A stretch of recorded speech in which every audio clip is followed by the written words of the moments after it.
कई तरीके कई एंगल से सोच के ये काम किया गया है। और सबसे दुर्भाग्यपूर्ण बात यह है कि बिना नोटिस दिए, बिना नोटिस दिखाए किसी को गिरफ्तार करना या किसी को थाने में बुलाना अपने आप में अपराध है। सुप्रीम कोर्ट की डायरेक्शन है, उसका वायलेशन हुआ है, कंटेम्प्ट हुई है सुप्रीम कोर्ट की, और इसमें लॉ की कंटेम्प्ट हुई है। इसमें हाई कोर्ट और सुप्रीम कोर्ट को कॉग्निजेंस लेना चाहिए और पुलिस को और उन स्पेशल सेल को बुलाना चाहिए। तुमने इन पत्रकारों के साथ ऐसा क्यों किया? तुमने बिना नोटिस दिए, बिना नोटिस दिखाए और बिना उनको बताए कि आप पे ये आरोप है, वो चाहे सरकार का हो चाहे किसी एजेंसी से पता चला, उनको क्लियर बताना चाहिए आप पे कोई आरोप है, तब प्रश्न पूछने चाहिए।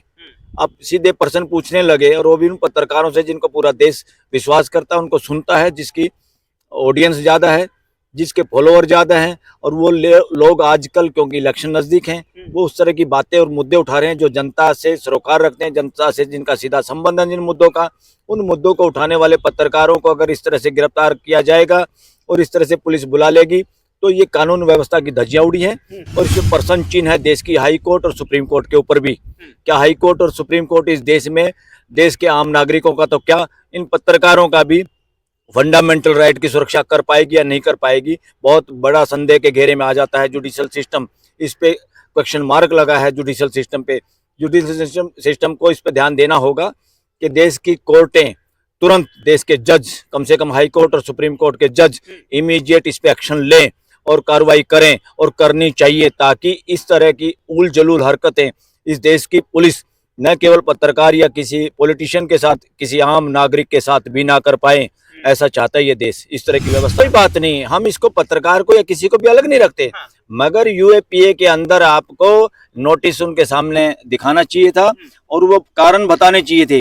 उनके खिलाफ कंप्लेंट क्या है, कंप्लेंट क्या है, या किसी इंटेलिजेंस एजेंसी की कोई रिपोर्ट है, उनको बतानी चाहिए आपके खिलाफ इस तरह की बातें आई हैं और इसीलिए आपसे पूछताछ करना जरूरी है लॉ के हिसाब से और देश की सुरक्षा के लिए। नमस्कार, स्वागत है आपका। संचार इंडिया देख रहे हैं आप और मैं हूं आपके साथ गौरव राजेंद्र।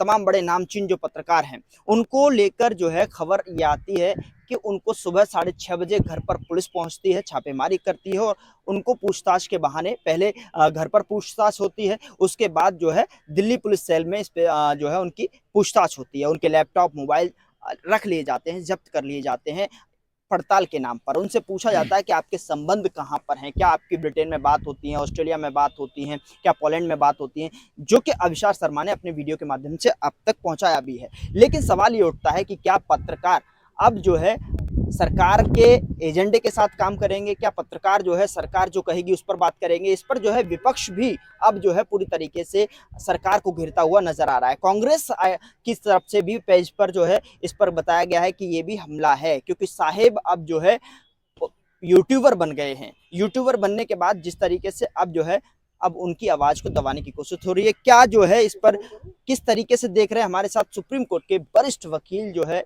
हमारे साथ मौजूद हैं, बलराज मलिक सर। इनसे बातचीत करते हैं, ये कैसे देखते हैं, एक पूरी प्रक्रिया पर किस तरीके की कानूनी दावपेच होते हैं वो आपको समझाएंगे। स्वागत है सर आपका। जी सर, कैसे आपको देख रहे हैं इस पूरे मामले पर? एक संस्था पर जो है ये आरोप लगाया जाता है कि चीन की फंडिंग से संचालित हो रही है, फिर ऐसे जो एक रिपोर्ट छपती है, फिर उसके बाद जो है कार्रवाई दर कार्रवाई होती है, पत्रकारों के घर छापेमारी होती है और एडिटर इन चीफ तक को और पत्रकारों को भी उठा लिया जाता है। मैं इसको दो तीन तरह से देखता हूँ और लोग भी इसको कई तरीके से देख रहे हैं। नंबर एक तो ये गिरफ्तारियां और ये स्टंट जो किया है, ये एक तो ध्यान भटकाने के लिए मेन इशू जो आजकल देश में उठ रहे हैं, उन मेन इशूज से ध्यान भटकाने के लिए और सारा सोशल मीडिया को एक तरफ लगाने के लिए, किसी खास खबरों का प्रचार प्रसार ना हो, इनका ध्यान भटकाया जाए पूरे सोशल मीडिया का। दूसरा, सोशल मीडिया के अंदर भय व्याप्त करने के लिए, डराने के लिए। और तीसरा, इस वजह से भी इस काम को किया है कि जो बोलने वाले पत्रकार हैं, जो खास मुद्दे लेके आते हैं, रिसर्च करके देश के सामने बातें कर रहे हैं और देश जिनको ज़्यादा सुन रहा है उनको टारगेट बनाया जाए। कई तरीके कई एंगल से सोच के ये काम किया गया है। और सबसे दुर्भाग्यपूर्ण बात यह है कि बिना नोटिस दिए, बिना नोटिस दिखाए किसी को गिरफ्तार करना या किसी को थाने में बुलाना अपने आप में अपराध है। सुप्रीम कोर्ट की डायरेक्शन है, उसका वायलेशन हुआ है, कंटेम्प्ट हुई है सुप्रीम कोर्ट की, और इसमें लॉ की कंटेम्प्ट हुई है। इसमें हाई कोर्ट और सुप्रीम कोर्ट को कॉग्निजेंस लेना चाहिए और पुलिस को और उन स्पेशल सेल को बुलाना चाहिए। तुमने इन पत्रकारों के साथ ऐसा क्यों किया? तुमने बिना नोटिस दिए, बिना नोटिस दिखाए और बिना उनको बताए कि आप पे ये आरोप है, वो चाहे सरकार का हो चाहे किसी एजेंसी से पता चला, उनको क्लियर बताना चाहिए आप पे कोई आरोप है, तब प्रश्न पूछने चाहिए। अब सीधे प्रश्न पूछने लगे और वो भी उन पत्रकारों से जिनको पूरा देश विश्वास करता है, उनको सुनता है, जिसकी ऑडियंस ज़्यादा है, जिसके फॉलोअर ज़्यादा हैं। और वो लोग आजकल क्योंकि इलेक्शन नज़दीक हैं, वो उस तरह की बातें और मुद्दे उठा रहे हैं जो जनता से सरोकार रखते हैं, जनता से जिनका सीधा संबंध है जिन मुद्दों का, उन मुद्दों को उठाने वाले पत्रकारों को अगर इस तरह से गिरफ्तार किया जाएगा और इस तरह से पुलिस बुला लेगी तो ये कानून व्यवस्था की धज्जियां उड़ी है और इसमें प्रश्न चिन्ह है देश की हाई कोर्ट और सुप्रीम कोर्ट के ऊपर भी। क्या हाई कोर्ट और सुप्रीम कोर्ट इस देश में देश के आम नागरिकों का तो क्या इन पत्रकारों का भी फंडामेंटल राइट की सुरक्षा कर पाएगी या नहीं कर पाएगी? बहुत बड़ा संदेह के घेरे में आ जाता है जुडिशल सिस्टम। इस पे क्वेश्चन मार्क लगा है जुडिशल सिस्टम पे। जुडिशल सिस्टम को इस पे ध्यान देना होगा कि देश की कोर्टें तुरंत, देश के जज, कम से कम हाई कोर्ट और सुप्रीम कोर्ट के जज इमीडिएट इस पे एक्शन लें और कार्रवाई करें और करनी चाहिए, ताकि इस तरह की उल जलूल हरकतें इस देश की पुलिस न केवल पत्रकार या किसी पॉलिटिशियन के साथ, किसी आम नागरिक के साथ भी ना कर पाए। ऐसा चाहता है ये देश, इस तरह की व्यवस्था चाहता है। लेकिन सर इसमें जो है यूएपीए के तहत जो है उनसे पूछताछ हुई है सर। उनकी तरफ से कहा गया स्पेशल सेल की तरफ से कि यूएपीए की तरफ जो है हम आपके घर पर पूछताछ करेंगे और पूछताछ करने के लिए आए हैं। तो यूएपीए एक पत्रकार पर कितना गंभीर है? मैं ये कह रहा हूँ कोई बात नहीं, हम इसको पत्रकार को या किसी को भी अलग नहीं रखते, मगर यूएपीए के अंदर आपको नोटिस उनके सामने दिखाना चाहिए था और वो कारण बताने चाहिए थे। उनके खिलाफ कंप्लेंट क्या है, कंप्लेंट क्या है, या किसी इंटेलिजेंस एजेंसी की कोई रिपोर्ट है, उनको बतानी चाहिए आपके खिलाफ इस तरह की बातें आई हैं और इसीलिए आपसे पूछताछ करना जरूरी है लॉ के हिसाब से और देश की सुरक्षा के लिए। अनलॉफुल एक्टिविटी, अरे भाई तुम किसी को भी बिना नोटिस दिए और बिना उसको वकीलों से मिलने, क्योंकि मैं वीडियो देख रहा था, अभिशार का भी मैंने देखा है और उर्मिलेश के एडवोकेट का भी वीडियो मैंने देखा है। अरे कमाल हो गया, एडवोकेट को भी लोगों से मिलने नहीं दोगे आप थाने में? उसको तो सबसे पहले ड्यूटी बनती है खुद पुलिस वाले की, पुलिस की ड्यूटी है इन्फॉर्म किया जाए। वो भी जिसको भी कानूनन गिरफ्तार करते हैं तब भी उसके घर वालों को, अगर अकेला है तो उसको बताना चाहिए हम इसको गिरफ्तार करके फलानी जगह पे ले जा रहे हैं। और उसके वकील को तो इमीडिएट, अगर वो कोई वकील से वो बात करना चाहे या वकील उससे बात करना चाहे तो इमीडिएटली उसको मिलाने की ड्यूटी है। ये है रूल ऑफ द लॉ, ये है लॉ एंड ऑर्डर इस देश का। अगर ऐसा नहीं करने देते तो ये गुंडागर्दी है। ये गुंडागर्दी इस देश की पुलिस नहीं कर सकती, इनको कोई कानून की इस तरह की व्यवस्था नहीं है इस तरह की गुंडागर्दी करने के लिए। ये जो गुंडागर्दी या गलत काम किया है, ये उन्होंने अपनी नौकरियां, अपना खुद का फ्यूचर दांव पे रख के किया है, किसी पॉलिटिकल दबाव में या किसी और जो सीनियर ऑफिसर हैं उनके ऊपर किसी पॉलिटिकल दबाव में ये काम हो रहा है, ऐसा देश सोचता है, ऐसा वकील लोग चर्चा कर रहे हैं सुप्रीम कोर्ट के अंदर भी। और इसमें सुप्रीम कोर्ट के वकील ये मांग भी रखते हैं और ऐसा सोचना है कि हाई कोर्ट और सुप्रीम कोर्ट को इमीडिएट दखल अंदाजी देनी चाहिए, क्योंकि देश के पत्रकारों को आप बिना नोटिस दिए और बिना उनके वकीलों से उनकी मुलाकात कराएं और आप गिरफ्तार कर कैसे सकते हैं, उसको थाने में बुला कैसे सकते हैं? अनलॉफुल एक्टिविटीज है ना सर, इसीलिए तो उन पर कार्रवाई। अरे क्या अनलॉफुल एक्टिविटी है, वो बताना चाहिए था उनको। उनको क्या बताया भाई, आपके खिलाफ क्या आरोप है, आपके खिलाफ क्यों हम नोटिस लेके आए हैं, इसको बताने में क्या दिक्कत है पुलिस को? और दूसरी बात है, ये एक ढींगामुश्ती है, गुंडागर्दी है। लोगों के लैपटॉप और लोगों के मोबाइल तो एक आज का हथियार है काम करने का, राइट टू लाइफ में आता है। उसके सारे तो जिंदगी व्यतीत करते हैं, उसके सारे तो पत्रकार बात करते हैं। रिकॉर्डिंग करनी है, कहीं फोन करना है, इमीडिएट कोई पोस्ट करना है, उसका उन्होंने अधिकार छीना है और ये फंडामेंटल राइट का हनन हुआ है। अरे भाई पुलिस के पास इतने संसाधन है, इमीडिएट आपको मोबाइल से जो चाहिए उसको डाउनलोड करो, कंप्यूटर से जो भी आपको चाहिए डाटा उसको इमीडिएट डाउनलोड करो। उनका आईटी सेल है पुलिस का, तुम अपने पास इतने दिन रखोगे कैसे, क्यों रखोगे?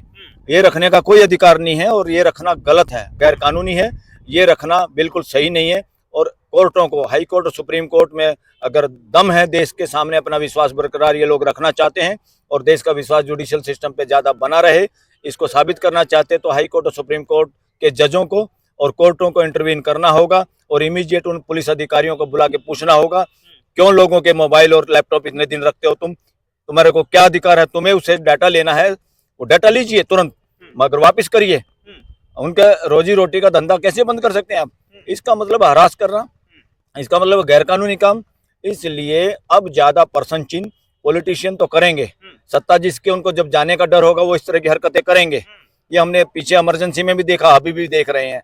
मगर इन दोनों के वक्त में, इमरजेंसी हो या आज का समय हो, इनसे लोगों के फंडामेंटल सुरक्षित रखना, राइट टू एक्सप्रेशन को जिंदा रखना, ये जिम्मेवारी है हाई कोर्ट और सुप्रीम कोर्ट के जजों की, और दोनों हाई कोर्टों की और सुप्रीम कोर्ट की, कि इमीडिएट वो ऐसी कार्रवाई करें कि फ्यूचर में कोई भी पॉलिटिकल बॉसेस के या सत्ता के दबाव में आके पुलिस या कोई भी अन्य एजेंसी काम ना कर पाए। इस पर पूर्णतः रोक लगानी होगी इस देश में, अदरवाइज तो लोगों का विश्वास बिल्कुल खत्म हो जाएगा जुडिशियल सिस्टम पे, और फिर तो ओवरहालिंग करनी पड़ेगी इस देश के जुडिशियल सिस्टम की भी। लेकिन सर इस पर जो है पूरा विपक्ष जो है सामने आके सवाल पूछ रहा है सत्ता पक्ष से। वह कांग्रेस के पेज से ये ट्वीट होता है कि ये जो है साहिब डरे हुए हैं, अब सत्ता घबराने जाने का डर सता रहा है और कहीं ना कहीं ये इमरजेंसी है। यहाँ तक ये जो है बोल दिया गया है। शशि थरूर जी कहते हैं कि मैं 30 पत्रकारों की गिरफ्तारी पर स्तब्ध हूँ, जिस तरीके की कार्रवाई होती है। और यूथ अध्यक्ष जो है बीवी श्रीनिवासन ने भी ये कहा है कि जैसे साहिब अब जो है यूट्यूबर बन गए हैं तो उस पर जो है यूट्यूब पर दूसरे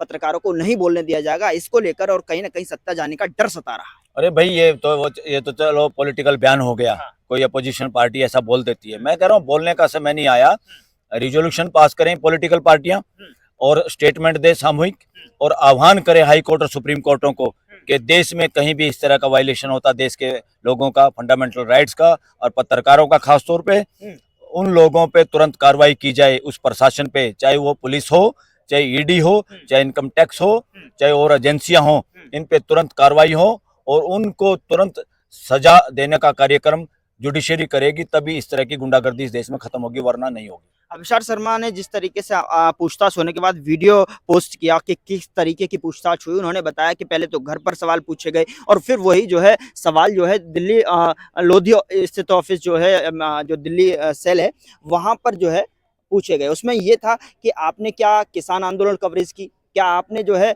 सीएए को कवरेज किया, क्या आप जो है जमीनी तौर पर जो है किसी जो तमाम सारे जो प्रोटेस्ट हुए हैं उसमें जो है कवरेज करने गए थे। तो यही जब वो बार बार कह रहे थे कि घर पे भी यही सवाल, फिर वहां पर भी यही सवाल, फोन्स के जरिए सवाल, कहाँ कहाँ बात करते हैं, ऐसे सवाल, ये बिल्कुल अननेसेसरी है। उनको पुलिस थाने ले जाना, स्पेशल स्टाफ में ले जाना, स्पेशल सेल में ले जाना टोटली गैरकानूनी था। ये फंडामेंटल राइट का हनन है, इस पे दंडित होने चाहिए वो सारे के सारे पुलिस कर्मचारी, क्योंकि पुलिस कोई मदारी के बंदर नहीं है, प्रशासन मदारी का बंदर नहीं है, किसी प्राइम मिनिस्टर का या किसी गृह मंत्री का नहीं। सबको लॉ फॉलो करना है, चाहे कोई मंत्री संतरी हो, चाहे पुलिस वाले हों। इनके लिए लॉ को, ये लॉ के नौकर हैं, ये किसी के पर्सनल नौकर नहीं है, ये लॉ से बंधे हुए लोग हैं। लॉ के मुताबिक काम करना चाहिए। किसी बॉस को खुश करने के लिए उनको जानबूझ के वही पर्सन जब घर में पूछ लिए थे, वहां ले जाने की क्या जरूरत थी? इसका मतलब किसी को खुश करना चाह रहे थे, किसी आका के ऐसे आदेश थे कि इनको वो लाओ वहां पर, इस तरह से बिठाए रखो 10 घंटे। This is nonsense. इस देश का दिवाला पिट गया है कानूनी व्यवस्था का, और इस देश का दिवाला इसमें भी पिट गया है कि हमारी जुडिशरी इस बातों का कॉग्निजेंस नहीं ले पा रही समय पे, उनका दबाव नहीं है, प्रशासन के लोगों का दिमाग में उनके लिए कोई जगह नहीं है कि हमने गलत किया तो कानून में हमें सजा मिलेगी, या हाई कोर्ट या सुप्रीम कोर्ट हमें देख रही है। इसलिए हाई कोर्ट और सुप्रीम कोर्ट को मूक दर्शक बनने का समय अब नहीं है। इनको ओपनली पूरी आंखें और कान खुले रख के देखना होगा कि देश में क्या चल रहा है और क्या गैरकानूनी हो रहा है। इमीडिएट सो मोटो एक्शन लेना चाहिए। ये अगर नहीं लेंगे तो देश का जिस तरह से राजनेताओं से विश्वास उठा हुआ है, उसी तरह से इस देश की न्यायिक व्यवस्था से भी विश्वास उठ जाएगा। इसकी तरफ देश को ना बढ़ने दिया जाए और हाई कोर्ट और सुप्रीम कोर्ट को इस बात पे चिंता करनी चाहिए और तुरंत एक्शन लेना चाहिए। आए दिन हम देखते हैं सर पत्रकारों पर जो है मुकदमा दर्ज हो जाता है, एफआईआर दर्ज हो जाती है, पत्रकारों को उठाकर जेल में डाल दिया जाता है, और इसी तरीके की जो एक्टिविटी है अब यहाँ पर देखने को मिली है। क्या पत्रकारिता जो है खतरे में है? ऐसे में सुप्रीम कोर्ट, हाई कोर्ट किस तरीके का एक्शन ले सकते हैं? क्या सोमोटो लेकर जो है इनके लिए कोई प्रावधान जो है बना सकते हैं? किस तरीके की जो सुरक्षा है, सुरक्षित हाथों में जो है जाए ये मीडिया और सुरक्षित भविष्य तैयार? भाई गिरफ्तारी करने के लिए तो हर एक नागरिक के लिए कानून बनाया हुआ है। सुप्रीम कोर्ट ने तो कानून डिक्लेयर किया हुआ है कि बिना उस तरीके से आप गिरफ्तार नहीं कर सकते। और इमीडिएटली किसी को अगर गिरफ्तार, उसको नोटिस देना पड़ेगा, उसको बताना पड़ेगा, और जब जरूरत है तो सबसे पहले वकील को मिलाना होगा, और वकील जहाँ मिलना है उसको तो आप मना ही नहीं कर सकते। ये कैसे कोई राजा का शासन है क्या? कोई गुंडों का राज है क्या कि वकील बाहर खड़े और उसको मिलने नहीं दिया, और उन लोगों से जो शाम को उनको घर छोड़ के आए? ये सब ड्रामे, ये नाटकबाजी है। इसके एक पंथ कहीं काज के रूप में यूज कर रही है सरकारें, इनको डराने के लिए, इनको दूसरी खबरें अब ना आए उसके लिए।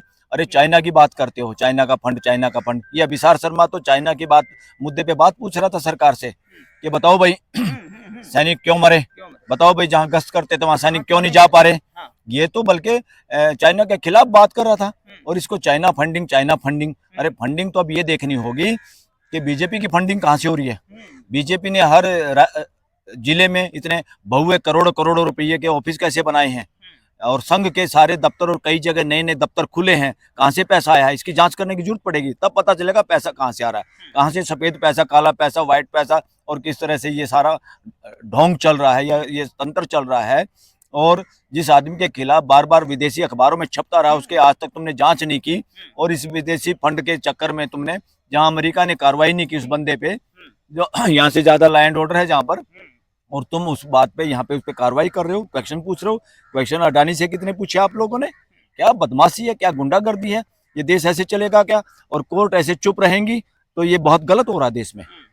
अरे पुलिस तो चलो, कोई गृह मंत्री कोई बदमाशी करता है तो पुलिस इस हिसाब से चलती है, चल पड़ती है नौकरी बचाने के चक्कर में।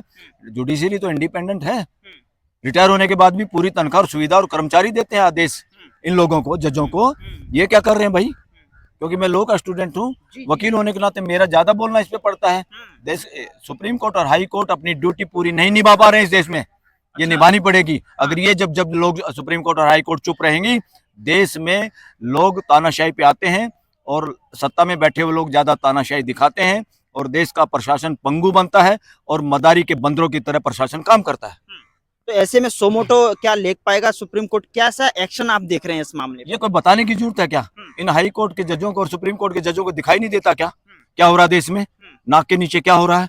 पत्रकारों को इस तरह देश में पकड़ना और उसको बिठा के रखना थाने में बिना नोटिस के, बिना वकीलों को मिलने दिया, ये क्या देख रहे हैं? इनको पता नहीं क्या?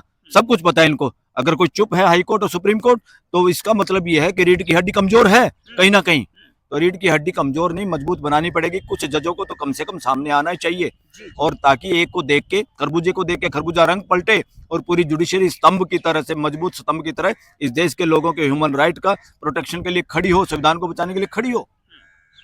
ठीक है सर, बहुत बहुत शुक्रिया हमसे बातचीत करने के लिए। तो आपने देखा कि किस तरीके से जो है, जो पत्रकार गिरफ्तार हुए थे उसके बाद जो है उन्होंने क्या कुछ बात रखी, उसी के आधार पर जो सुप्रीम कोर्ट के वरिष्ठ बलराज मलिक जी, जो सुप्रीम कोर्ट के वरिष्ठ अधिवक्ता हैं, उनकी तरफ से किस तरीके की राय, किस तरीके के विचार हैं। और यकीनन जो है पत्रकारिता को अगर बचाना है तो किसी न किसी तरीके से सुप्रीम कोर्ट और हाई कोर्ट को जो है आगे आना पड़ेगा, संज्ञान लेना पड़ेगा। सरकारों के मुरीद होकर ये पत्रकारिता नहीं चल पाएगी। तो ऐसे में कुछ न कुछ तो यहाँ पर लॉ की तरफ से यहाँ पर देखना पड़ेगा। फिलहाल इस रिपोर्ट में इतना ही।